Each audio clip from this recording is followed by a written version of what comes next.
Welcome to episode 32 of F1 Philosophy, the podcast where speed meets strategy and every turn holds a new lesson.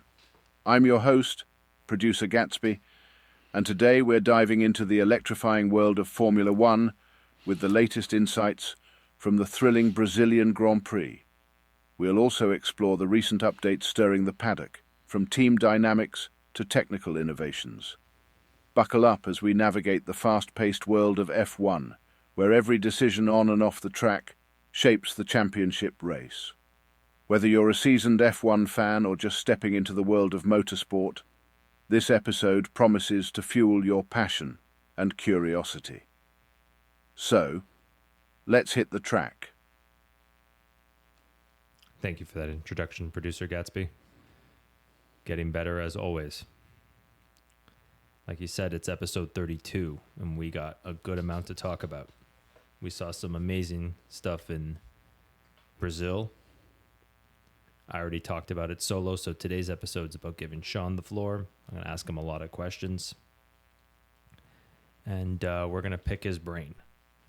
And hopefully we can keep my mind away from Nico Hulkenberg for an entire episode. But I mean, he played a role in the race, so probably not. But okay, how about this? Keep my mind away from being mean about him for an episode. yeah, we'll see. We will see.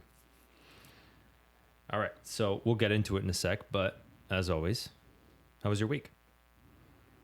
It was okay. This week was good.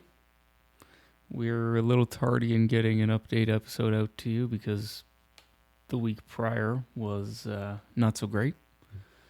Plague came through the house, so we were down and out for a while. The Justinian plague, the early Christ plague. I think there was one in like 100 AD.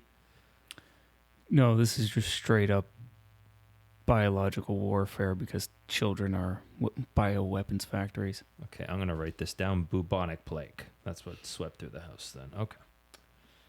Not a medieval disease. No. Okay. No. All right. Well, I'm glad you're better.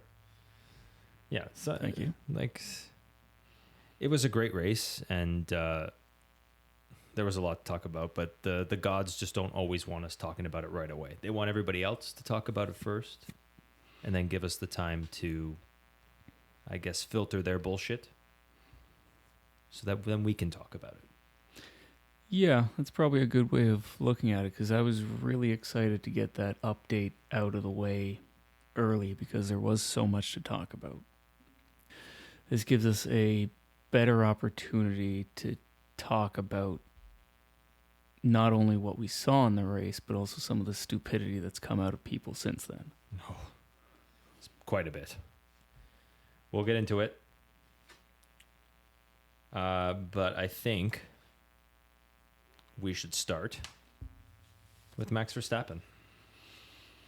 Okay. I talked about it solo, so I won't go into my thoughts, but I just will say to you to tee you up or lube you up, whichever Hugh Grant reference you want right here. Hugh Grant from The Gentleman. Yeah. This is something that's a once in a generation event that we saw with Verstappen. Like everybody talks about Senna's fourth to first at Donington, 93, Michael's 96 at Spain, right? Like you and I were young when those happened. Like I don't even think we were watching Formula One at that point. No. But this is our first epic moment in the rain, an epic moment rain drive. I kind of rambled in my solo episode. I was trying to explain that Max's might have been the toughest because the cars are so close these days. That was the point I was trying to get across. It's very hard to go from last to first these days. But what do you think? What were your first thoughts? Is this epic? Was it that good? Was it luck, as Lando said? But you got the floor. Yeah, so we know Max is good here, and we know he's good in the rain here especially. Mm-hmm.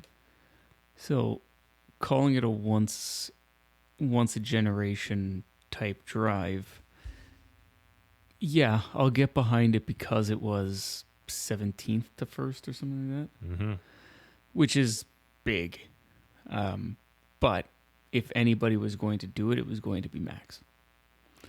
And I think that's part of the reason why they weren't necessarily too concerned about it going in. We saw, when was it, 2019? 2018? Are you thinking of the one where he hits Ocon? No, it was Brazil in the rain, and Max ended up doing a 360 going on to the start, finish straight. Spins 360 degrees, catches it in the rain, no visibility, and continues on to finish. I forget exactly where, but it was high. I think that was the year that Massa was supposed to retire and didn't. I think you're thinking of 2017. I think that makes sense because Max was at Red Bull still pretty fresh, right? Yes, his second year. Right. So I remember, I think Raikkonen had a pretty big accident. Massa had a pretty big accident. Verstappen spun full 360, caught it without hitting anything, which on that start-finish straight is damn near impossible, and had a brilliant drive. I can't remember where he placed. He may have won the race, may not have. Can't remember. So we know he can perform really well in really bad conditions in Brazil. In general, he's very good at Brazil. Hasn't always had the best luck, but that is a track that suits him very well. So I expected him to do great here. I wouldn't necessarily put any more emphasis on this race being a generational drive than any of his other races, though. That's where I'll draw the line. I bring that up to say championship on the line. Mm-hmm. He's starting last. His title rival starting first. We'll talk about it in a bit after this, suspect circumstances. This is the opportunity for Norris to make a dent in the points, finally make it the real title fight we all believe it was going to be. And Max turns the race on its head. And that's what I think is the generational aspect to it. Sure. The situation. We're probably going to talk about this a little later, but I will say that had the red flag not come out, I don't know that it would have been the race that we saw. Interesting. At least for Max. Interesting. I talked about Solo. He kept it 10 seconds from Norris and Russell at all times. Had the fastest lap. Mm-hmm. I think he was just trying to pick his moment. And say there's no red flag. Say there's just a safety car. Mm-hmm. Which is more than possible, right? Yep. It still helps Max. Oh, absolutely. And I'm not saying if there was no red flag, Max wouldn't have won. There's still a very good chance that Max would have won had that just been a safety car and not a red flag. We would have had more of a race, and we wouldn't have had the podium that we had. Okay, so you think, in a way, a red flag did hinder Norris? Yes. Okay. Would you like to elaborate, or do you want to wait for later? I think we can get into that when we talk about Norris. Okay. So, for me, Max raced well, does what he does, and he is phenomenal in the wet. And rain is the great equalizer. If there's any sort of inherent issue with a car, you all kind of get normalized by having to put on the wet or the intermediate tires because they do add a shit ton of time to the car. And then you can't utilize the power of the car the same way. So for teams like Alpine, for example, their horsepower deficit doesn't really matter in the wet. Yeah, we're about to get into them. And that's funny that you use the word equalizer, because that's the exact word I use Solo. Just to stay on Verstappen and to get into some other news, the sprint and qualifying. let's talk the sprint first. Okay. Just to get it out of the way, because I talked about it a little bit, and I said solo that I wanted to talk to you more about it because you would have the rules, you'd have the regulations in mind, whereas I would just be spouting out my ass, which is exactly what happened. Do you think there was any hanky-panky there with the end? Because the sprint was pretty straightforward. The top four stayed basically the same. You can talk a lot more at the back if you want to talk about news, but I don't. Do you think the time that they called the virtual safety car was nonsense? Was it the right thing to do? Were they just trying to hope that the race could have finished? Or were they deliberately trying to help the McLarens? Obviously, we have no proof of that, but suspect, right? Yeah, so my default is no one is deliberately trying to do anything. And I will stand by that. I don't think there is anybody overtly trying to help or hinder anyone. I think some of the decisions that were made on safety cars, red flags, VSCs throughout the weekend were bizarre. I don't have an explanation as to why that happened. It is unusual, especially when we had consistent race directors. It's been Niels Wittich for a couple of years. So it's not like this is a new race director that came in and is uncertain or has never been to Interlagos before. I can't wrap my head around why some of these decisions were made when they were. But I don't think it was intentional. It's odd, to say the least, that Sure. that the McLarens are waiting to the end to do the switch. There's an accident right towards the end, and then they don't call it until after the McLarens finally make the switch. I'm willing to say it. Jordan's willing to say it. Eddie Jordan. Obviously, him and I are the blowhards of both podcasts. Jordan said deliberately that the Formula One gods are with Lando. They're trying to help Lando win. Sure, and it supports your conspiracy theory that the FIA and Formula One want British drivers to win, which, as we've talked about, has no basis in reality. But that's not where my mind goes. And actually, I talk about it solo, that there's a great explanation of what I like, or what, not what I like, or what I think by Law VS. And he talks about the British bias in the media, creating the villain with non-British drivers. And it's very easy for the British media to do that. I think that's a better explanation for what I'm trying to get across. Just my mind doesn't go like that. Right, and when you talk about it from a media standpoint, 100%, it does exist, and it is there. Where you run into problems is when you slate it as the FIA or Formula One. Or Christian Horner having, like we talked about, not just Christian Horner, Total Wolf to James Vowles, they try and game the referee. You and I have talked about how much we don't like this. Yep. And sometimes it works. And I think, you know what, this is a better way to say it than bias or elaborate conspiracy. British people are better at doing it than anybody else. That's not necessarily like an elaborate conspiracy. They can game the referee better. Okay. Yeah, okay. I don't have any experience with that, but sure. Yeah, I have my take already solo, so that's your take. I had a feeling that'd be your take. I was just curious. I wondered if you had an out of left field comment there. I definitely did spend the weekend asking why. Why did they make that decision? Why did they make that decision at that time? Right? How come why aren't they doing this? Yes. And what did you think they should have done?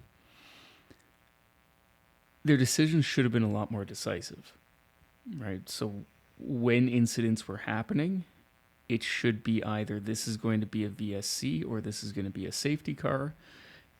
None of the switching between them. I can't recall if that's what happened or not, but that has happened in the past. And then the red flag, when they've already done a lap or two around the incident without the like under a safety car or under a yellow flag and then to throw a red flag on it, I can understand why people are questioning where some of the motive comes for those decisions. You're talking about qualifying for this one, the qualifying red flag? Qualifying and the race as well. But yeah, I think it's potentially a race weekend where the race director may not have been on their game fully That makes sense. at a track that can be unpredictable. Right? It's one of two tracks, I think, where the teams use actual physical spotters for weather and can't rely on the radar alone. Wow. Right? So that's how unpredictable it can be, which can help explain away some of the decisions. But I think it's a one-off. It's not like this is a pattern that we've seen consistently through the year. And I'm sure someone will point to, yeah, but what about this race and this decision? What about Austin? Yeah. But it's not a pattern, right? So I'll reserve my further judgment on that one. No, that's fair, and that's the right call. Only someone like me is willing to stake his reputation on the line. You know what I mean? Like, I'm not saying that as a negative to you. I'm saying I'm willing to sound like an idiot 99% of the time. But when that's your reputation. Exactly. Sometimes I get it right. A broken clock is right twice a day. Still right twice. Does Verstappen deserve a 5-second penalty in your eyes? For getting too close to Piastri? Didn't pass him. That one was a little odd to me. There's precedent for that, though.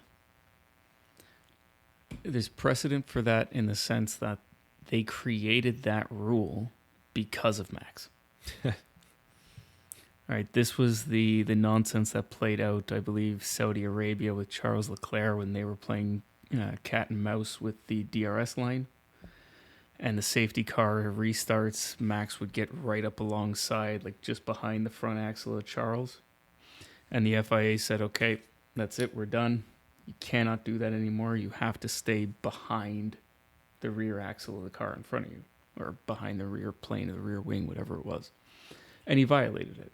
And he knew that was a rule. He violated it. They gave him a 5-second. To me, yeah, he deserved it. I'll say this, because no, I'm glad you tell me these things, because my instinct is go, that's fucking bullshit. But that's a good way to explain that away. I will say this: he did call his shots as that's happening. He said, "Keep an eye on this, because I think Piastri is going to slow me down on purpose." Mm-hmm. So you think he used that as a way to justify him doing something he knew he shouldn't have done? That call over the radio came before he made that move. So that, I would interpret that question as being, was he preempting wanting to do that by claiming Piastri was slowing down? Maybe. I'm trying not to be cynical. I wouldn't put it past Verstappen to do something like that. What I will say is Piastri didn't get a penalty, so he wasn't going unnecessarily slowly. Good point. There is a definition in safety car procedure for how far you can be from the car in front of you. Now, refresh my memory, Nick. Was it a VSC or a safety car? Probably was a safety car. VSC in the sprint. When he made that call? Yes. And the penalty came in the sprint? Yes. After the race. Well, because there was only half a lap left at that point. Okay, so then when the VSC came out, Max and Piastri would have been very close together anyway. Yes. Okay. So the VSC sets a delta time. You have to be no faster than X from no faster than X time through a mini sector. I don't know what the limit is for how slow you can be relative to it. Now, I'm sure someone who knows the rules better than I do will say, well, that goes to this section and this section, which then means he can't be X amount slower. I guarantee you something like that exists. If he had violated it, he would have gotten a penalty for it. We've seen it before with other drivers. So it does exist, but I want to say there's a wide margin between going too fast under the VSC and going too slow. And that is simply because going slower under the VSC is safer. They're going to give you more leeway on being slower because it is the safer way to do it. So then, because I think it was Piastri and Norris who got this penalty last year, but that was safety car. I think they were too far from each other. I think it was Italy or something like that. Yeah, and I know for a fact that under the safety car, you're not allowed to be more than 10 lengths from the car in front of you. That's what it was. Okay. And that was Piastri trying to slow down to get the double stack. There you go. Yes. So Max is calling safety car rules on the VSC. Which sort of, yeah. It's a valid complaint if he thinks he's going deliberately slow because Max has the same delta time. So they're racing to the same time and they're supposed to maintain the gap they had at the beginning of the VSC effectively. So if Max finds himself gaining because Piastri is slowing, I would see how that's a concern to Max. But they'll err on the side of caution in a VSC, which is well said. Yes. Yeah. Max sees, I think he's just trying to push what he can, right? He sees that there's only half a lap to make any gains. Yes. And really, he just should have resigned the fact that it was done. Yes. Now, where Piastri could have been in trouble is if he was slowing and then accelerating. It's a big no-no under the safety car. You're not allowed to accordion. Martin Brundle's favorite word, concertina. You're not allowed to slow everybody down and then speed up and slow down and speed up because that creates these chain reaction crashes. Yeah. So you're not allowed to do that under the VSC as well. You're not allowed to slow kind of right to the edge of the limit and then speed up back to the maximum again. If Piastri was doing that, that'd be an instant no-no. Yeah, and poor Lance Stroll, the victim in China from something like that, as far as he's concerned. As far as Lance is concerned, As far as anybody with a pair of eyes is concerned, he's just a fucking idiot. Exactly. We'll talk about him later. I almost forgot about him for a sec. He is forgettable. He is forgettable. Because, well, actually, here, let's just talk about it now quickly before we move on. Yeah, because we'll get it out of the way. Exactly. On the formation lap. Now, I did hear an explanation as to why that happened. Okay. But I also heard that both drivers had the same problem. And Fernando A didn't spin, B didn't drive the wrong direction to get out of it. That's my point. So Fernando had the same problem with the braking, and it has to come with the fact that they rebuilt those cars very quickly and didn't have the right parts to build the same spec of car, so they had to change the spec, change the setup, which created a huge clusterfuck and undrivable cars. Nonetheless, Alonso kept it on the road, more or less. Lance locked up the rear tires, went into the gravel trap, just barely. But instead of taking the escape road around the gravel trap, decided to J-turn it directly into the fucking beach. I'm sorry, I'm shaking my head. We're not on camera, but holy shit. Yeah. He didn't want to race. He didn't want to get wet. That's what I'm thinking. I think I said it solo. I think you nailed it. His mental lapse every race. He's just mentally not there. You nailed it earlier in the season. He's dangerous now. And you nailed it. The engineers are working very hard because he already crashed in qualifying. Yep. Okay, everybody. I was just going to try and blend this in seamlessly, but it's going to sound completely different. So Sean and I will tell you what's going on. My microphone cut out, obviously. I was the problem, obviously. And here we are. So we are recording again on a different day, trying to finish this Brazil recap that just does not want to happen. But we're going to get it done because Sean and I are go-getters. When we say we're going to do something, we do it. Right, Sean? Right. Perfect. Okay. So we were talking about Lance Stroll, and the point I was trying to make is that the engineers worked so hard that Sunday, after the crash in qualifying, to get his car on the track for the Sunday afternoon, or I guess, yeah, just Sunday afternoon Brazil time. And they also had a crunch time because, remember, they started early. And still, formation lap, he fucks up. And the point you made so perfectly was he didn't want to go racing. And Yep. yeah, do you have anything else you want to say before we move on? No, I think that's, well, sorry, but move on from Lance Stroll, or? Move on from Lance Stroll, yeah. Yeah, I can't recall exactly what had been said. But I think that's it. He doesn't want to go racing. It seems more like an inconvenience to him than anything else. So he's now dangerous. He's completely dangerous to the grid around him because there's a mental lapse at all times, and I think that's ultimately what it's going to come down to. yeah, I think that's a good way of putting it. I'll ask you this here. Did you want to talk about the whole thing with Fallows? Do you have any comment on that, about him stepping down from his role at Austin, or he's being transitioned? Or we can save it for another day if you'd like, but that's up to you. Yeah, that's an interesting one. I haven't seen anything substantial about that. Like you said, it's transitioning into a different role outside of racing. So obviously the Aston Martin team is also part of Aston Martin, the car company. So perhaps he's going to do something there, which could or could not be his own choice. It seems like yeah, sorry, go on.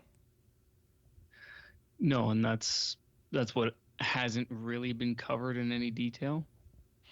The thing that is unclear to me is Dan Fallows left Red Bull, went to Aston Martin, and now Newey is going to Aston Martin, and Dan Fallows is moving on from the race team. So I don't know if there's some sort of dynamic there or what the condition is.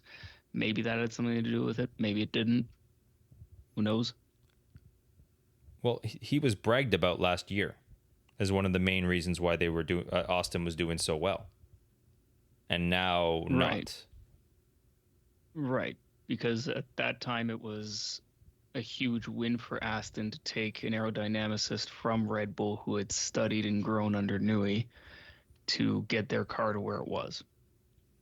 So I don't know if this is, hey, the car's gone for shit, so maybe you're not as good as we thought you are. Or maybe it's a, well, we got Newey and you no longer have a place type of thing. Obviously, Newey's not taking that role, but who knows? There's a lot going on in the background that hasn't been shared, and nobody's talking about it. Nobody who's close to it is talking about it, unlike the goings on in the FIA at the moment.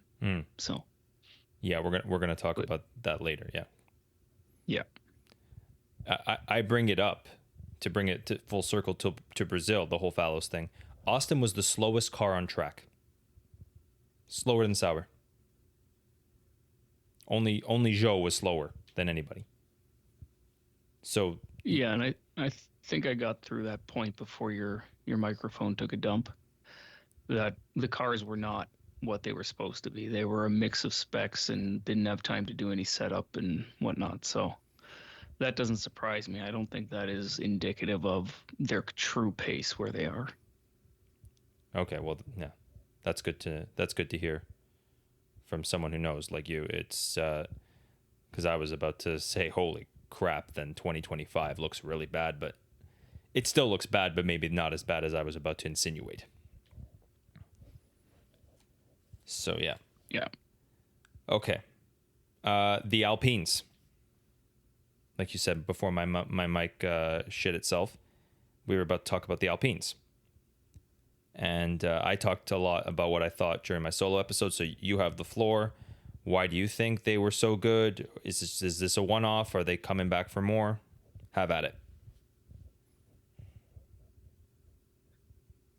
This is what happens when you get some parity or some equalization.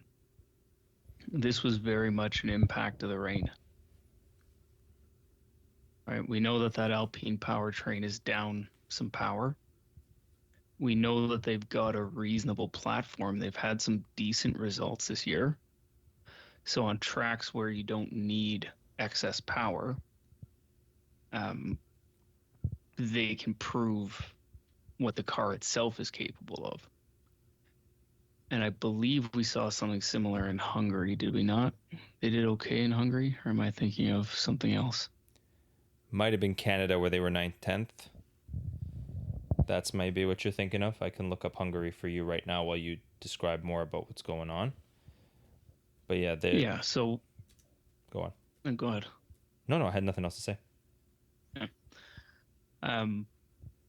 With the rain, so Brazil does take some power, right? From a track standpoint, it is a fairly fast flowing track. It's not one of the higher speed tracks on the calendar, but it is, you do need power down that front straight. So without that, the Alpines would have been a sitting duck. But it rained, so everybody who has the extra 10, 15 horsepower, whatever it is that they're lacking, aren't really able to use it. Now, Alpine is still not able to use all of its power either, but that deficit is now gone because nobody's using full power. So they were in a decent position in qualifying, partly because qualifying was a bit of a chaotic mess.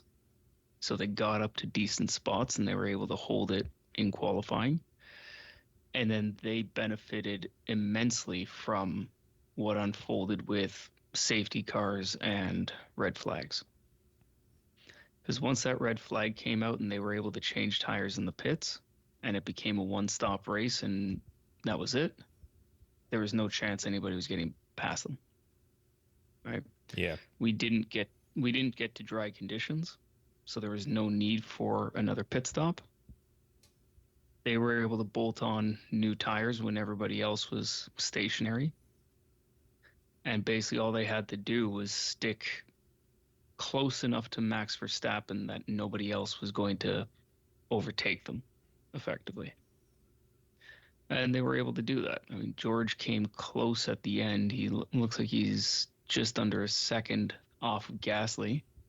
7/10, yeah. And Ocon was 19 seconds back from Max. And 3 seconds ahead of Gasly and Russell. He did not benefit that much from the red flag. He was already in third. Gasly definitely would not have got that podium without that red flag. That's safe to say. But yeah, Ocon was... Yeah, sorry, go on. Prior to the red flag, they had not pitted. They were where they were because they hadn't pitted. It's the same reason Max was where he was.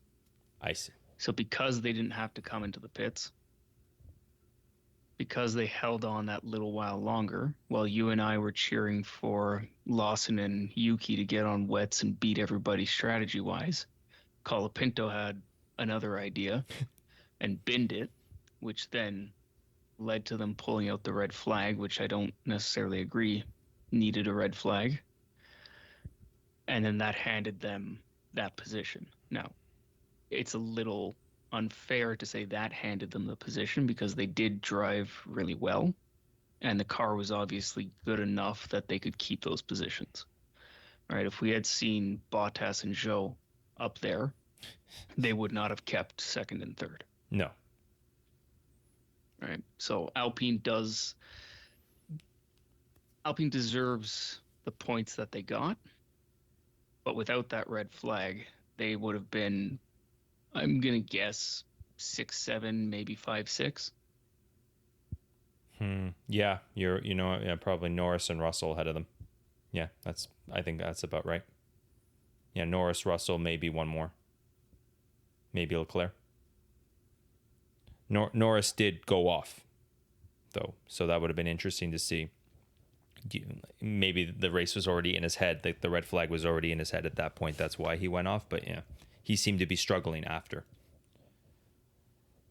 We'll get to him. Yeah. We'll get to him in just one sec. I think it's just worth noting, though, the Alpine has improved, like you've been saying all year. I agree with you. This is not a rebuttal. It's very interesting, though, that the Tuesday after the race, they announced that they will no longer be having Renault engines. But we knew that was coming. Yeah. And yeah, go on. Tuesday after the race, they announced that they'll be taking Mercedes. That's they right. announced probably a month ago that they were closing their engine program. That is correct. Yeah. That's absolutely right, if not longer. So. Yeah. It's just, it's funny. The best race of the year, you think they may have held off for another time, like a quiet time when the spotlight's off them, but no. This is Alpine we're talking about. Yeah, but it's one of these things where you got to capitalize when you have the chance, right? And they had a very wet race and a qualifying situation that was chaotic to say the least. Right? When was the last time we qualified on a Sunday? It was Japan 2019, 2020, something like that. Oh, wow. And before that, it was basically unheard of. So it's not a usual situation, and they delayed qualifying because of rain on Saturday, and it was very heavy rain. But then Sunday it rained as well. So they had to get it in, and they did, but obviously we saw what happened there, right? Both Aston Martin and Williams rode off both cars in qualifying and had to scramble to get them back in shape before the race. Yeah. 5 red flags. And what was supposed to be a quick qualifying session. Yeah. Yeah. I'm good to stop talking about Alpine if you have any other last comments. No, I'm good there. Okay. What do you think happened to Norris this weekend? Was it pressure going off after the red flag? Is it really just unlucky? And let's also bring up the comments he made after the race. I did re-listen to his post-race interview. He made it clear. Because I saying this because I talk solo about how I don't want to take him out of context. I don't want to make this. I want to be another member of the media just using his words against him. But no, he made it clear that it's not talent that he, without naming names, it's not talent that won the race. It was just a lucky situation, and I think that's a very poor thing to say, considering Max pulled away from everybody and won by 19 seconds.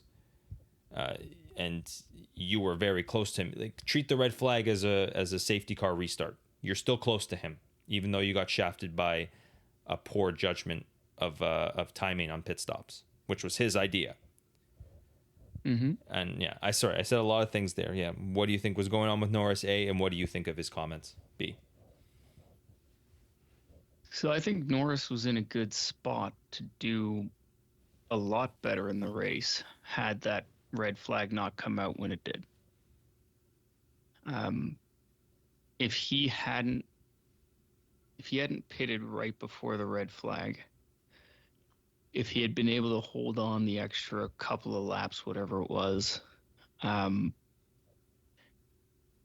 get the same benefit that Max Verstappen got, we would have had a very close fight at the top between the two of them in the rain, which probably would have led to both of them not finishing, frankly. And I don't like that we didn't get to see that, but we went racing. Things happen, right? So I think it did go to shit for him after, and I think part of that was the desperation of, well, fuck, I've just been handed a loss because of the red flag. And that probably put a ton of pressure on him that wasn't really there artificial pressure, if you will, Mm. on himself, which then drove the mistakes that we saw. Because as we saw after the red flag, the rain started reducing and never really got back to where it was. That's a good point. So it never got to dry, but it was always improving. So those mistakes with him driving as well as he did earlier in the weekend are unforced mistakes in my mind. He could have potentially improved on where he finished if he had just stuck to what he was doing. Because he wasn't slow. No. Yeah, he still got pole in that wet. You're making great points. Yeah. It's not that he can't drive in the wet. It's just he was in his head. Right. That's excellent. Yeah. Keep going.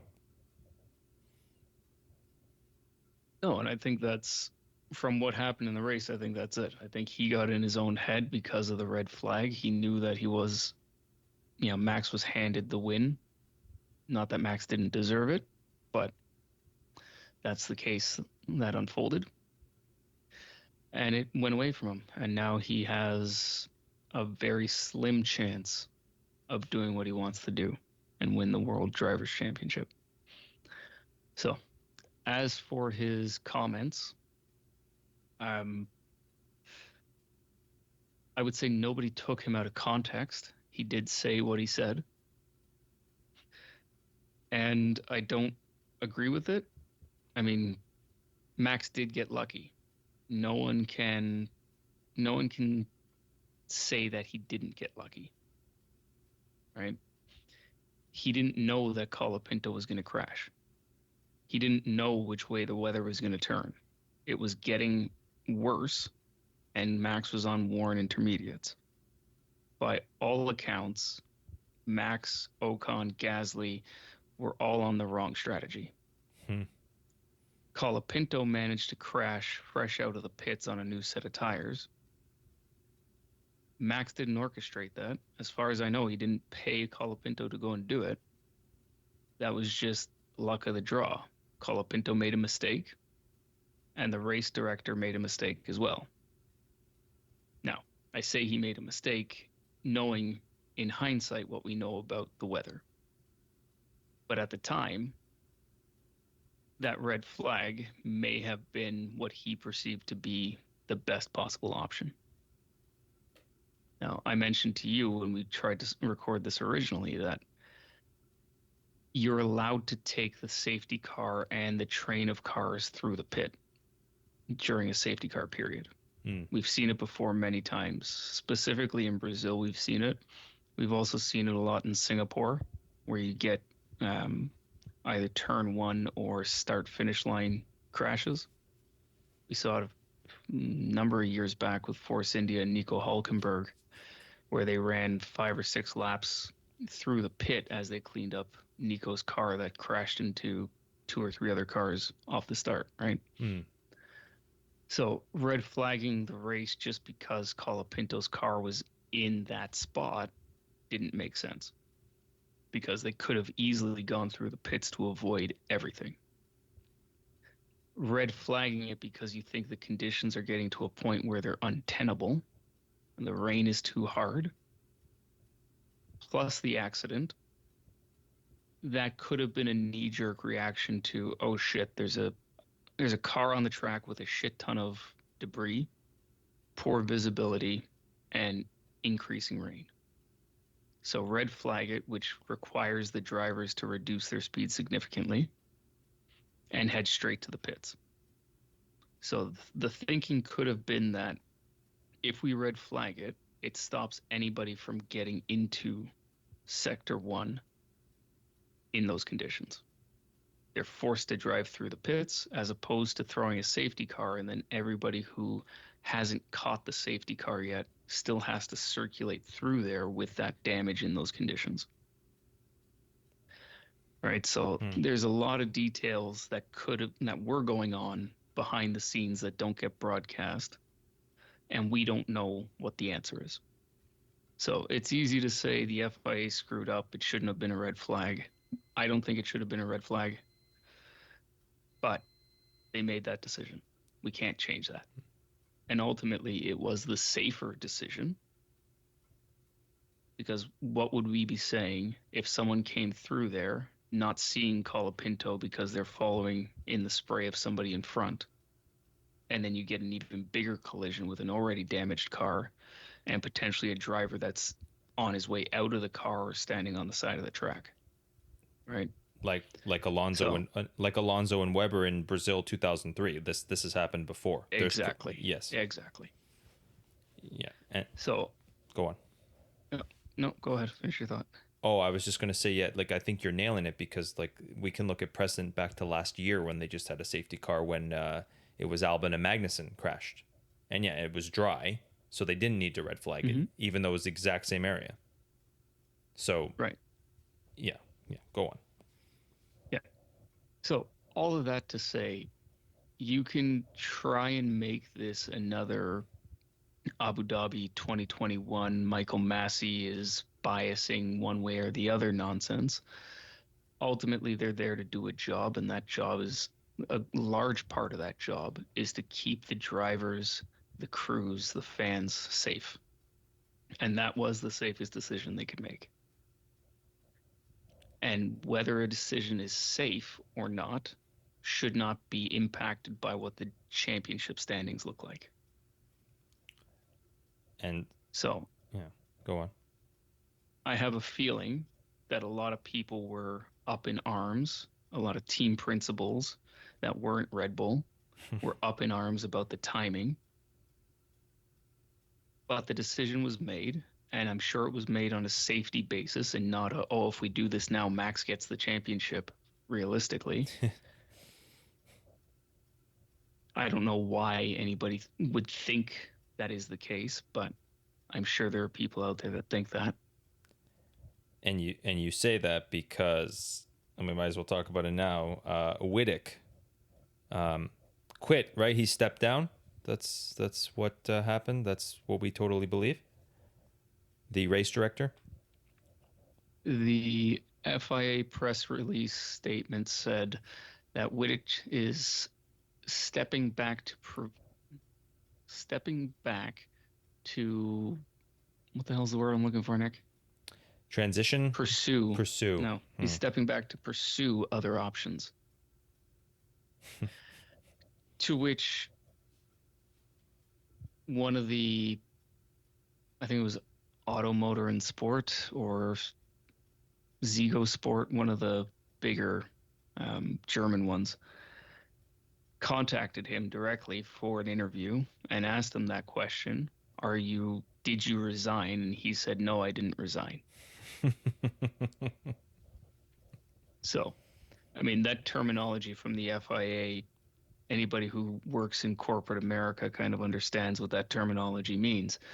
But it was very clearly confirmed by Whittick afterwards that no, he did not resign. He was fired. And this is all speculation, of course, but I don't see any reason why he would have needed to be fired. Right? We've seen some questionable calls, or what the media and what some team principals are calling questionable calls, because they don't favor, or they do favor, certain drivers. Mm-hmm. But ultimately, he is doing his job, just like Michael Massey was. And we've talked about the Massey incident and my views on that, and we've worked through that before, so I won't go into it now. But ultimately, this does reek of political nonsense. And my feeling is it is the FIA's president trying to win favor with some of the teams that aren't so fond of him. I think you nailed it. I think you absolutely nailed exactly that. Like, we won't get into that whole discussion. You and I had a nice one off air on Saturday night about why that is. We won't get into that today, but I think you're absolutely right. You and I have walked through every situation and gone back and forth, and I've either played this is bullshit or this is right, and you've played this is bullshit and this is right. on every race. Like we're talking Austin, the penalties, Mexico, the penalties. There is a logical conclusion to all of them. So he did not need to be fired. You're absolutely right. Yeah. So yeah, very interesting. I will come out and say it that I think Ben Suleiman needs to be fired. Wow. He needs to go. And obviously we hear a lot about him in F1, but like you and I discussed, he's responsible for the FIA as a whole. So he oversees every racing series effectively that is under the umbrella of the FIA. And F1 is not the only series that has issues with him. So the FIA president is an elected position. So they get nominated from within the racing community, and the FIA votes on who that should be. He needs to be removed now. We went from a very good period of FIA oversight in Jean Todt.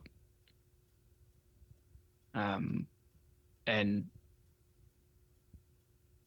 we are now where we are with our current president, or the FIA's current president. And it seems like he's just out there to pick fights. It's not helpful. So I think it's time for him to go. So we went from Bernie and everybody hating Bernie to someone who smoothed everything over back to a different type of Bernie. Well, Bernie was not FIA president. Bernie was never part of the FIA's oversight, let's say. That's right. Bernie was always a commercial rights holder for F1. He was a team principal, then he bought the commercial rights in a very shady deal. So that's why we have the commercial rights aspect of F1 and FOM being separate from the FIA. That's why Liberty now owns F1. And Ben Suleiman has nothing to do with Liberty? Not as far as I know. Okay. No, interesting. Yeah. Did you want to say anything else before we move on? We were talking about Whittick. Yeah. And Ben Suleiman, you said should get fired. Did you have any more points about that? I think you're the first. No, on that topic, I might be the first person to say that out loud, but I guarantee you I'm not the only one that thinks it. Mm-hmm. Obviously, we've had a statement come out by the GPDA, the Grand Prix Drivers Association, basically rebuking the FIA president for his stance on swearing and jewelry and fireproof underwear and all sorts of other nonsense that he's put out there. He's also been accused of trying to overturn Stewart's decisions on penalties in the past as well. So he's not the person we need at the head of the FIA. He's biased. So I'll leave that there. Yeah, he is. Whittick didn't need to go. Keep in mind that Whittick is in that position after he split that role with Freitas. I forget what his first name is. Both of them took over for Massey. So they split the role and they would alternate races between the two of them. That didn't really work out. So they changed that and it was strictly Whittick for 2 years. And largely we haven't had concerns with race directors. It appears that they've been able to work through issues. But now that we actually have a title fight on our hands and we have proper competition and every single decision that gets made will affect the title fight, now it becomes a political game of who's going to complain the loudest and how do we get retribution for something that doesn't go our way. Yeah. So you made the connection to soccer. the other day, and how the way the FIA and F1 are structured is similar to how some of the leagues in soccer are run, and it creates all sorts of issues as well. And I think we're at a point where something needs to be done to kind of curb that. Yeah, when the soccer leagues split from the national identity to rights, like how Liberty owns Formula One, and there's a rights issue there. They bought the rights, so it's separate from F2 and F3.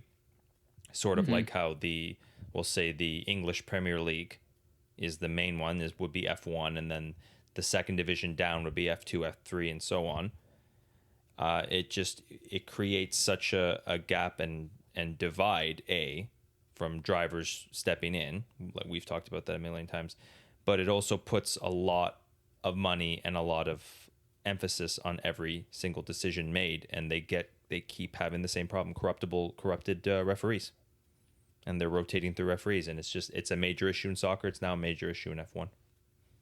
So yeah, Sorry, I was just gonna add you when you have a whole national identity structure, and it's the nation, and Formula One can never have this issue, but it seems like when there's the whole national identity involved, you get less corruptible people, because people want to have a good reputation in their nation, whereas the Premier League is just money. Right. But, yeah. So I don't know how F1 fixes the this. exception. Yeah, and the exception here is that Whittick, being the referee in this case, doesn't appear to be corrupted. It's actually the level above him. Yeah, that's a very good point. Yeah, so he's taken the fall for problems above, like one level up. Correct. Yeah. Shame. Now, just to play devil's advocate, we don't know what's going on behind the scenes. We don't know what's going on internally at the FIA. For all we know, Whittick was snorting coke off a hooker's ass in the trailer. I hope so. Who knows? I really hope he was. That could be why he was fired. Drive to Survive will tell us. Drive to Survive is probably going to play a role in this. Yeah. And then 10 years from now, we'll find out that Christian Horner was planting coke in Whittick's trailer. I didn't say that out loud. No, I'll cut this out. Yeah. Okay. All right. I think that's enough of that one. Yeah. Yuki and Lawson, I only bring it up to say I think they were the only two reliable young drivers on the grid. Yeah. I was surprised. Well, Yuki's not really young. Young as adjacent. far as rookie. Yeah, sure. He's never going to get a chance in Red Bull, I imagine, even though based off of this weekend, I would. He was in great position at all times. It's a shame what happened after the red flag. Just didn't seem to have the same oomph, but still there. Mm-hmm. He did make a good comeback. Go on. You can explain. No, I mean, he made it to 7th, right? So before the red flag, he was in position to come out on the podium, which would have been fantastic, considering I've been calling that all year. But ended up falling right back down the order. And at the end of the race, he was in 7th. So, I mean, he fought back. The only people in front of him that don't deserve to be in front of him are Ocon and Gasly. You know, they drove well, but they were gifted those positions. So it's unlucky for Yuki, but he did perform well. I will concede that. But this is a bridge to nowhere now. Doesn't matter what he does. Like this, he's got 4th here before his first year. And like you're saying, if there's no Ocon and Gasly, there's a 5th. This seems to be where he performs best. I think actually even last year he was what, 6th or 7th as well? Something like that. Maybe. He was up there. I think actually might have been 6th in the sprint, if I'm not mistaken. But still. Yeah. He seems to do really well here, but it just doesn't seem to be going anywhere for him, and I feel for him. I really do. Yeah. All right. Lawson, any thoughts on him?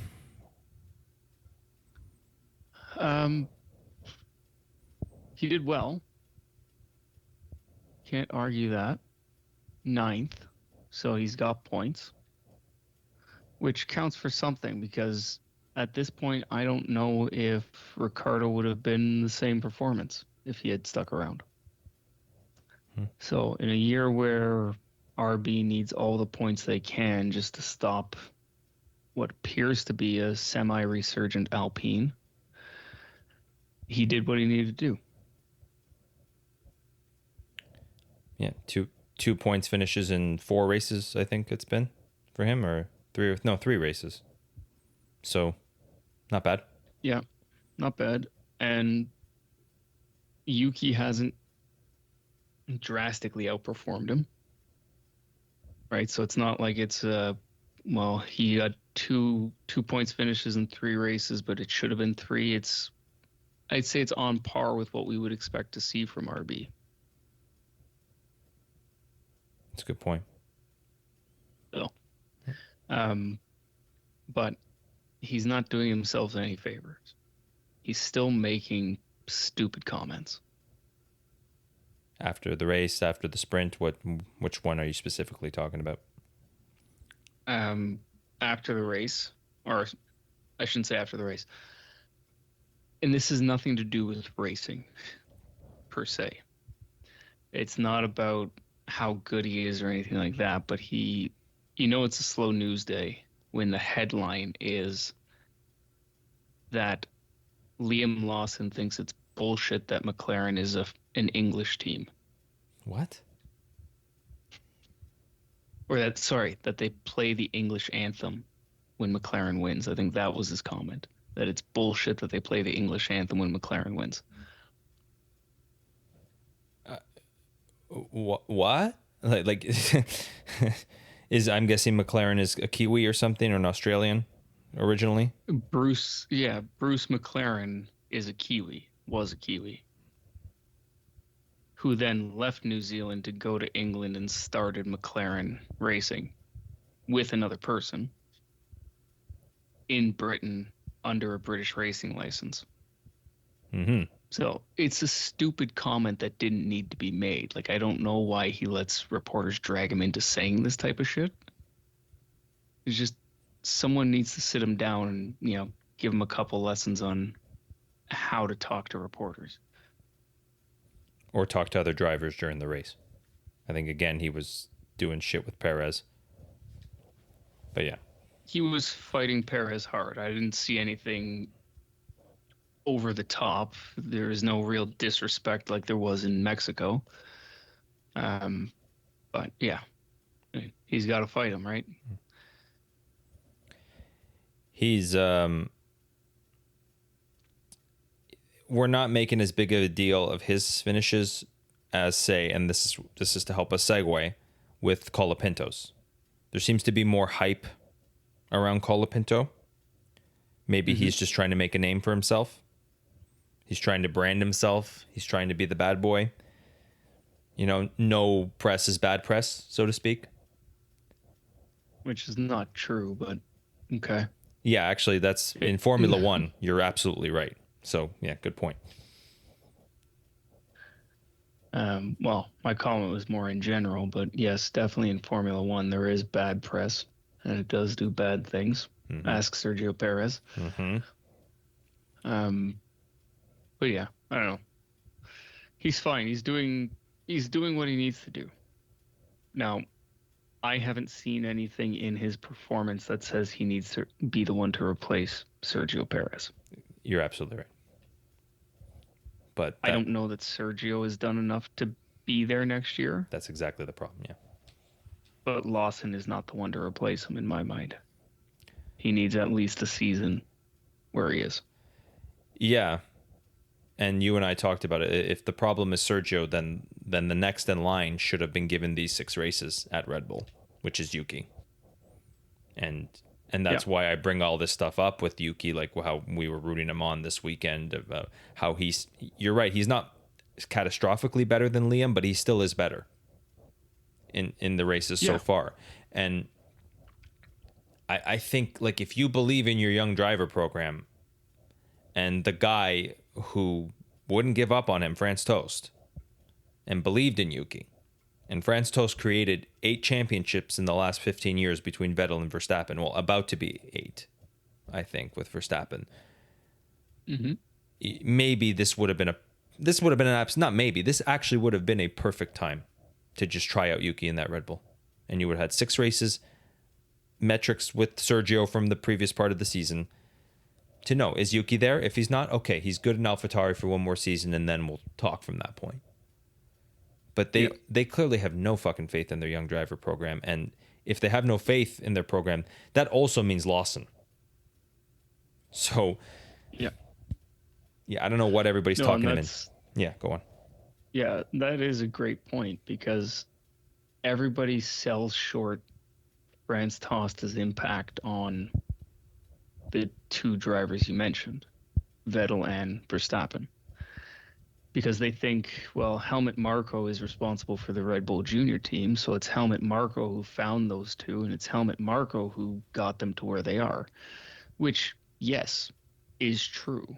Helmut Marko did get those 2 drivers into the Red Bull Academy, and he did mentor them in a sense that he told them what they needed to do to get to where they were. But when you hear them talk about Helmut Marko and Franz Tost and their experience, it is 2 drastically different stories. Helmut Marko is a very no-nonsense, do what I say when I say, or you're not getting the seat type of person. Whereas Franz Tost is the mentor.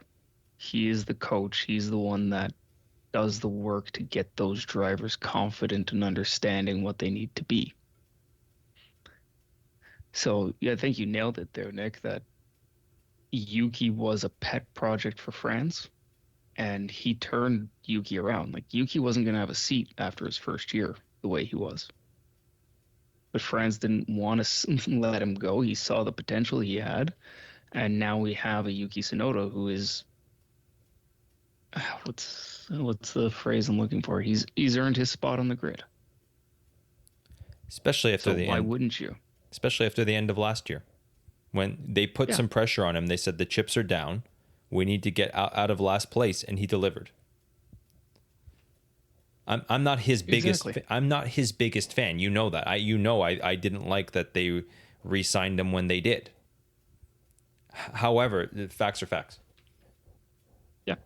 Oh, absolutely. And you can't deny that he has outperformed a former Red Bull driver with 8 Grand Prix wins to his name easily. Mm-hmm. Like, at no point did Ricardo come back into that team and show any real signs of domination towards Yuki. No. So what would he do in a car that was a world better than the one he has? And let's say it's nothing. Let's say he has a bad time in that Red Bull. Then you know it's the car, right? Or he does well, and your young driver program isn't hopeless, or he's average, and he had his chance, right? Sorry, he wasn't part of the young driver program. Oh, he wasn't. But well, wasn't he a junior in F2 or F3 or something? I believe he did have an F2, F3 career, but he came into Red Bull's junior program through Honda. So he didn't come in through the normal process. Right? Honda had him in their stable and wanted a driver to represent Honda in F1 because they had the engine program. So Yuki made the cut in that way, but Helmut Marko would not have gone to Yuki had it not been for Honda. I see. Right. And then we know that Honda is paying for his seat there. Yeah. But it's a paid driver that doesn't spin out on the formation lap. So yeah, and in this case, Honda pays his salary. They don't pay the team. Oh, okay. So he still has to perform. Yeah. So yeah, that's still a good point. Yeah, it's just he belongs. That's what I'm getting at. Yes. Give them a chance. But Yes. clearly they have no interest in that. And if that's, you have no interest in that and you have an interest in Lawson, something's wrong. Your metrics are off. I have a whole rant coming up in the future trying to tie everything together. Not a therapy, not a crazy rant. It'll be fact-based, I promise. At the end of this season, tying everything I brought together about the driver market and quick drivers, the point system, I'm going to make sense of it because, yeah, I just did end up shedding on Nico Hulkenberg for most of it, but there is a reason behind that. And I think the driver market, like the actual market, is out of balance. It's out of whack. We're not getting the best drivers for specific reasons and stuff like this. Politics is one of them. Anyways, that's my soapbox rant for the day. Toast did an interview after Brazil in a German publication. I think it was Der Spiegel or something like that, saying Colapinto and Behrman looked overwhelmed and that he doesn't see much in them. And that's interesting to me. Yeah, I think there's still a lot of hype around Colapinto that we're seeing. But the guy who used to nurture young drivers doesn't see much in him. We can just chalk it up to one bad race for Colapinto. And Alex Albon looks hopeless at the moment. Crashed in qualifying again, destroyed his car, didn't have a sergeant to steal from this time. What are your thoughts on both of them?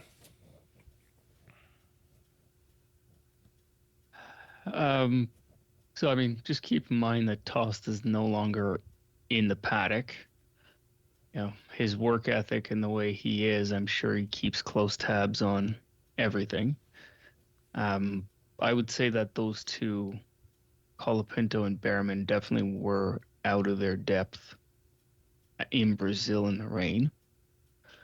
But I would argue that drivers like Zhou and who else is potentially there? Is Zhou, Piastri, some of these other drivers are also out of their depth. Sainz. Brazil in the rain is a formidable track. So I wouldn't judge them based on this weekend alone. Because frankly, there's a whole lot of people that haven't been able to master that, including an actual Brazilian in Felipe Massa. So Sainz too. I'll leave that at, well, yeah, Sainz, but I think that's just him pushing. I didn't necessarily see anything wrong with his performance over the weekend. He was just pushing, and that car doesn't seem to be as tuned in those conditions. Which is actually a slight tangent here, but I read this earlier about Leclerc's comments for Las Vegas actually might play into why Sainz was so miserable in Brazil. They had the issue last season and the one before where they were great in qualifying, but their race pace fell off because they were too hard on the tires. All right, so they were able to warm up the tires really quickly, but then that also wears them out really quickly. Whereas this year, their qualifying hasn't been phenomenal, but they've had really good race pace.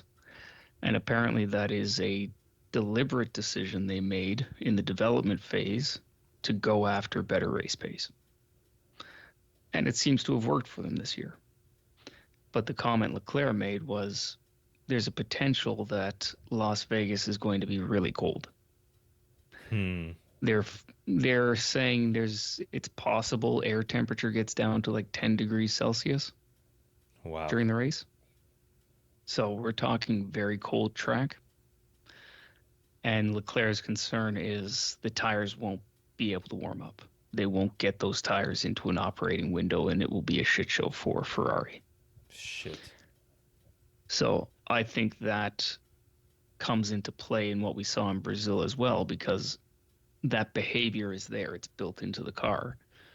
And with such on and off rain and heavy rain, the track would not have been warm at all. So they probably were not able to heat those intermediates the way they needed to. And it wouldn't surprise me if that was the reason Sainz had such a miserable weekend. And Charles didn't do too well either. Mm. You know, he wasn't terrible, but he was in, where was he? Fifth. Yeah. And yeah, that's a good point. I was kind of trying to chalk it up to a one race problem for Colapinto. I don't know what's going on with Albon, but yeah, Colapinto, you're right. It is a beast, Brazil. Yeah. So yeah, we can maybe cut him some slack. This hasn't seemed to have affected his hype at all. So everybody still wants him, apparently. Yeah. I will say, though, that Colapinto was the architect of his own demise. He did what Logan Sargent did in Japan. He got onto the curb and he rode it for too long. And there's no traction out on that curb to begin with. And I shouldn't say that because that is the dry line out on that curb. But it is traction limited. In the dry, you make it work. In the wet like that, that's what you get. Mm-hmm. You have to stay off that curb. Those painted curbs have zero traction in the wet. Good learning lesson. So, yeah, exactly. Yeah, that's a lesson he learned very hard, very quickly. My new theory about him is that Vowles listens to F1 philosophy and knows he fucked his career. And the reason why there's still a lot of hype around Colapinto is to sell him. He's like, I have no place for him. Let's hype him up. Let's use the media because, like I saw this weekend in Brazil, they were always talking. Sky Sports was always talking to James Vowles. And I'm like, why are you talking to the worst team principal there? But he's got a place in the media. Let's hype up Franco and let's make some money off of him because otherwise I've destroyed him. And yeah, and I think it's like Red Bull especially doesn't really have a place for him. Maybe in VCARB kind of makes sense. But yeah, yeah. But what happened to the last time Red Bull took a Williams prospect? Oh, I gotta think about this. Oh wow, Nick De Vries. Yeah, exactly. Mm-hmm. Enough said. And I don't want to make the comparison between Colapinto and Nick De Vries. Nick De Vries is a champion in his own right, outside of F1. And Colapinto is, from everything we've seen, a respectable driver. But let's temper it a bit, right? That's what I've been saying. Him ending up at Red Bull, not a chance. Yeah, well, it's what apparently the fans in the paddock want. I don't know. I don't see it. We'll see. Any thoughts on? Go on. No, never mind. No, if we go on what the fans want or the paddock wants. I was going to say, if we go on what the fans want and what social media tells us, we'd have Nicholas Latifi in the Ferrari or some shit like that. Awesome. All on board for that. Yeah. Any thoughts on Albon before we move on? It's unfortunate, the last few races. I think the budget as far as how do we get to the end of the season is going to be tight. So I don't foresee any upgrades of any sort, even if they're modified versions of existing upgrades. I think they've blown all that money. And I think at this point it's just going to be scrape on by to the end with whatever we have and hope we don't go over the budget trying to get cars to the start line. So it's unfortunate that Albon is the reason for that, really, over the season. Number 2 in the Destructors. Yeah. I'm looking at it now. And I'm going to try and be optimistic and say that it's the change in philosophy to the car. right? Because they spent a couple of years together developing a car that was meant to be low drag, very high speed. And now they've gone to a more balanced car and perhaps haven't got it right. So the car might be unpredictable. It appears to be unpredictable. So that's what I'm hoping is the case. And that after a year of this and spending a lot of money rebuilding cars, they have the data that they need to point them in the right direction for next year. So we'll see. And if Albon can't do it, hopefully Carlos Sainz can. That's what I'm thinking is going to happen now. I think Albon he's lost all the capital he had this year. He was being talked about legitimately about the Mercedes seat, and now that seems ridiculous. And yeah, but that's the easily changed sentiment, right? yeah, this sport is Jekyll We Hyde, have to and be careful not to, yeah, we have to be careful not to jump off the bandwagon too quickly. yeah, I've talked about it enough solo, so I'll leave it alone from there. George Russell third in the destructors. Logan Sargent's still fourth. Yeah. Logan Sargent's still fourth. Amazing. Good job, buddy. Yeah. So, anything else you want to say about Brazil before we get to some driver market news? I hope we don't lose it. Oh, that would be a shame. You know, they're building a new track in, I think they're building it in Sao Paulo directly, or it might be in Rio. I can't remember exactly what it is, but they are building a new FIA grade 1 track in Brazil. That was the former Brazilian president's hope that they could do that to take it away and make it a bigger spectacle. But I think losing Interlagos would be one of the worst decisions you could make for F1. Oh yeah. Oh yeah. It's not like Monaco where it's just all history. It's history plus it's been good races every year. Yes, exactly. Yeah. So the way F1's trending. Yeah. Anyways. Yeah. Well, I mean, it has a contract, and I believe it's got a lengthy contract.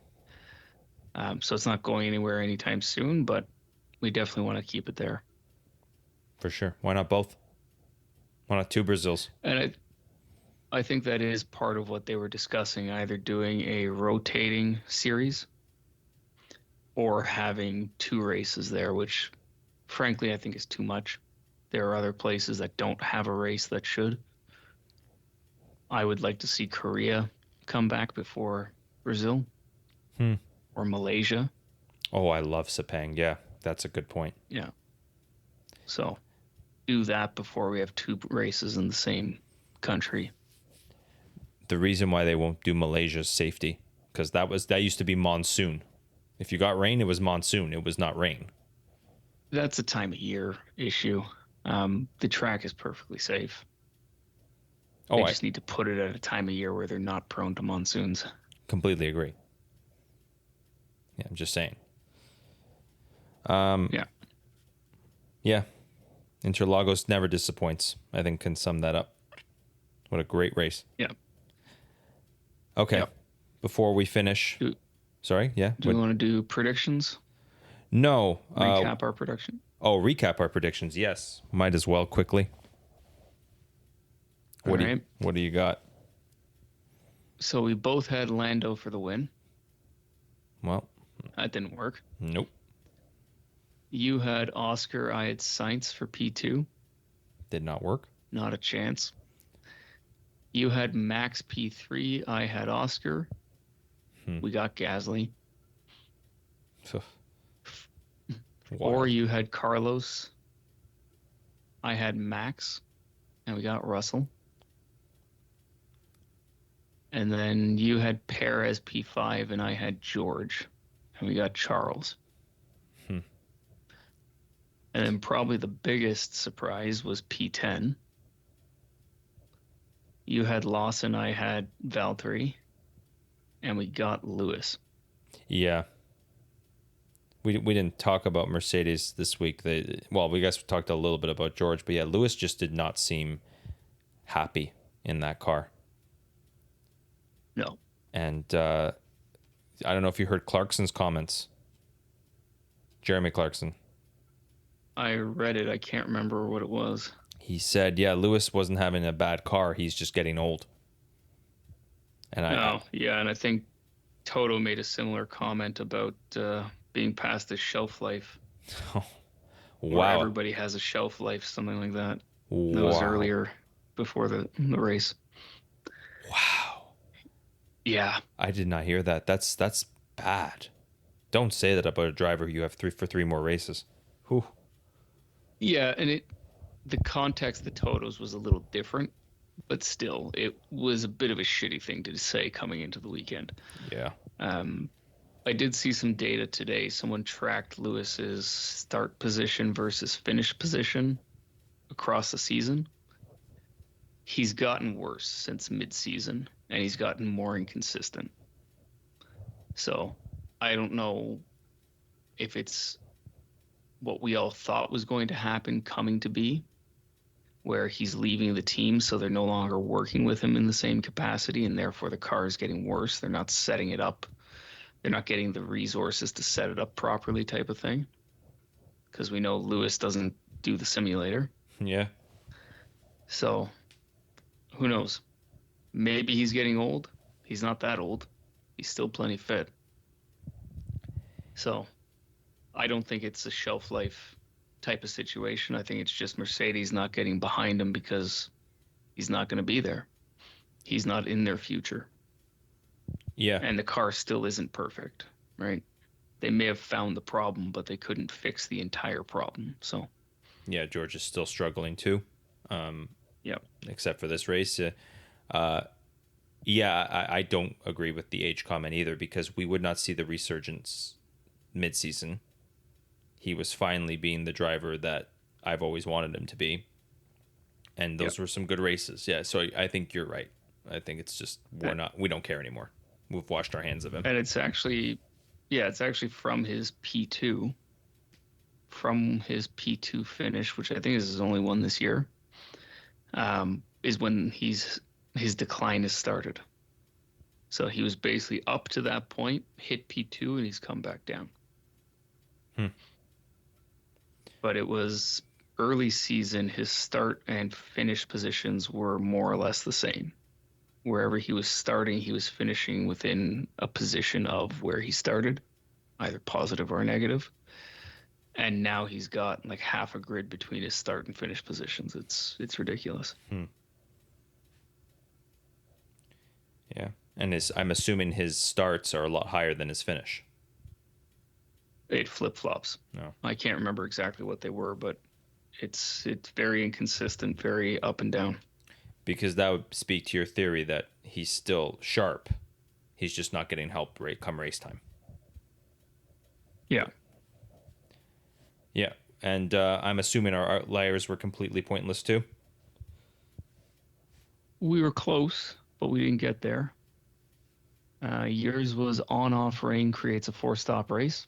Close. We could have had that had it not been for the red flag.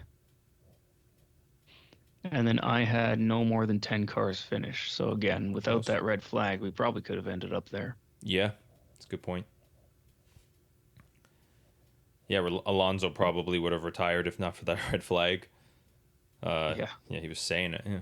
He could not handle the pain. Yeah.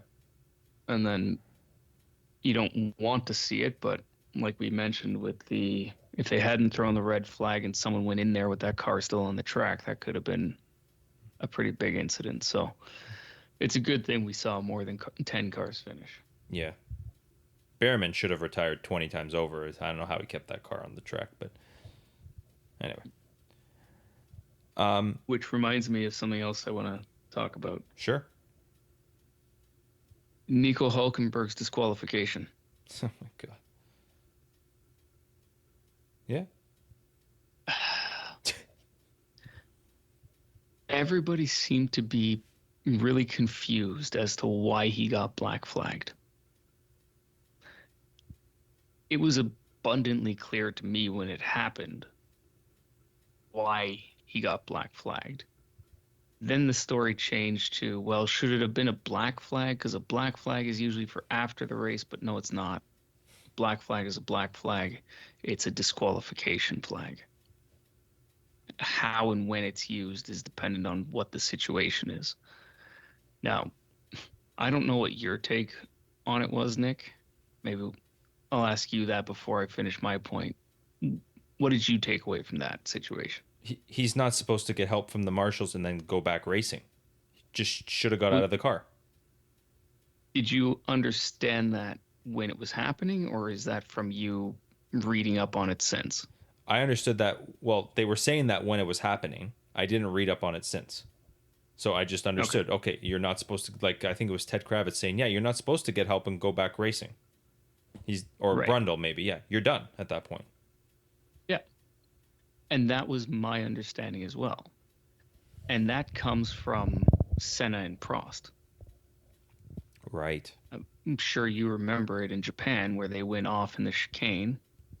Prost retired. Prost got out of the car and said, fuck it, I'm done.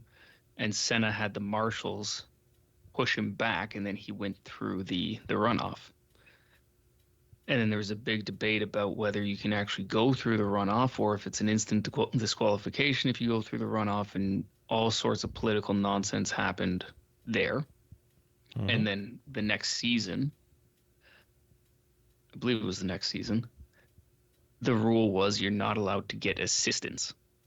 If your car is stopped on track and you cannot get it going on your own, you are not allowed to get assistance. And this is something that blows my mind every time I see it, but we've seen drivers get stuck and they wave the marshals over and ask them to push the car. You can't do that. It's in the rules.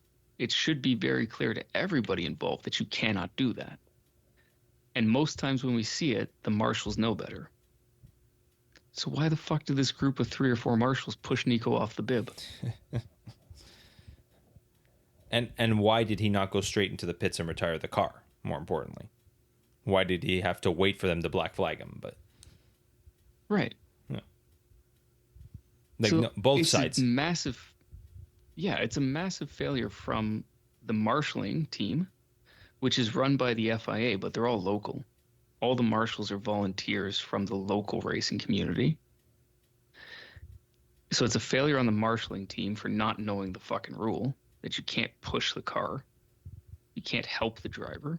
It's a failure on Nico's shoulders for either asking for them to help or not knowing that he should have just gone back to the pits and saved a potential safety car. Mm-hmm.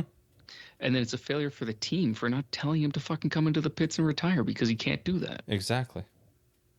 And so I don't know why anybody was surprised that happened. No. I'm shocked there was a surprise. I didn't realize this became a thing after the weekend. Unbelievable. Yeah. Well, the commentary I was listening to, they were surprised that he was getting a black flag, and then they kind of backpedaled and said, well, should it be a black flag? Because a black flag is usually shown after the race to a car. But it's all semantics. It doesn't matter when it's fucking shown. It's a flag to disqualify you for one of several reasons. Yeah. Just he's been here forever. You're right. Like, let's put a lot of it on him too. Like, yeah, and I'll say this as well, as someone who tried to get a job at the 2017 Australian Grand Prix. You go through modules, you go through training, you go through rule rundowns. It's hard to get a job there without knowing the rules. How those marshals didn't know that, you're right, is ridiculous. Yeah. But still, Nico, you've been here forever. You know that. Don't act surprised. Right. That would have been the perfect segue into some other news, but we're going to keep that news for our Vegas predictions, which is right. Sauber's new signing. Okay. Yeah. What a wonderful race. Las Vegas is probably going to be awesome too. We'll talk about that more later in the week. One last chance. Anything else you want to talk about? No, I'm done. Cool. All right, everybody. F1_philosophy at Instagram, F1 Philosophy at YouTube, and our defunct fantasy league. You can join it, but you only have 3 races. F1philosophypod@gmail.com if you want to. Sean, you have yourself a great night. Some great takes tonight. Bring the heat for Vegas. I will do what I can, Nick. All right, everybody. Have a good night. All right. Have a good one.